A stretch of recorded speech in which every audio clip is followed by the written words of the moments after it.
Ku dhawaad 500 oo diyaaradood oo nooca diyaaradaha waaweyn oo Boeing 737 Max ah ayaa lagu soo waramayaa in la amray in baaritaano degdeg ah iyo dib u eegisba lagu sameeyo gudaha waddanka Mareykanka. Maamulka duulista hawada ee federaalka Mareykanka FAA ayaa amray in si degdeg ah baaritaano loogu sameeyo in ka badan 471 diyaaradood oo Boeing 737 Max ah kuwa oo ku sugan gudaha waddankaasi Mareykanka. Arrintan ayaa ka dambeysay markii diyaaradahan lagu arkay dildilaacyo dhanka albaabka midig ah iyo sidoo kale cillado kale oo kala duwan. Qaar ka mid ah diyaaradahan oo laga helay cilladahan kala duwan ayaa waxa ay amartay maamulka duulista hawada waddankaasi Mareykanka ee FAA in si degdeg ah loo baaro dib u eegisna lagu sameeyo guud ahaan diyaaradahan ku dhow 500 ee diyaaradood. Arrintan ayaa waxa ay khusaysaa diyaaradaha nooca Boeing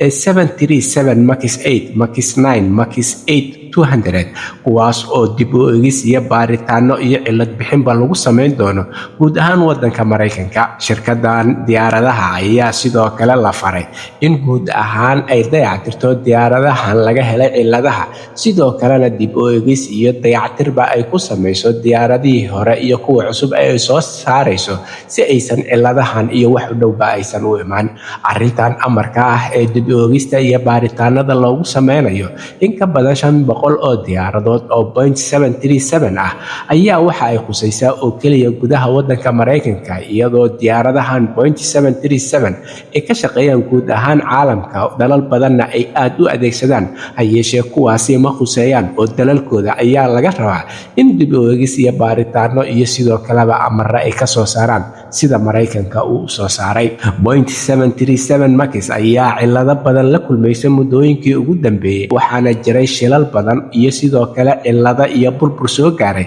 diyaaradahan waaweyn ee Boeing 737 kuwaasoo iyadana u keentay in uu hoos u dhaco iibsigii diyaaradaha noocan ah. Waxaana lagu soo waramayaa diyaaradaha noocan ah laga dareemayo hoos u dhac baaxad weyn oo dhanka dhaqaalaha ah maadaama cilladaheeda iyo sidoo kale dib u dhaceeda uu aad u batay. Ha yeeshee Mareykanka oo keliya ayaa ku dhawaad 500 oo diyaaradood dib u eegis loogu sameyn doonaa, iyadoo dunida inteeda kalena aanan weli go'aano laga soo saarin, lana filayo in dalal badan ay ku daydaan Mareykanka oo ay dib u eegis ku sameeyaan cilladaha diyaaradahan maadaama ay yihiin kuwa loogu isticmaal badan yahay dunida. Halka warka kiisa ugu doorkaroon uu idinkaga imaanayo waa Somali Voice in Norway ama codka Soomaaliyeed ee Norway, waxaana idinla socodsiinayay aniga oo ah Cabdullaahi Shiine.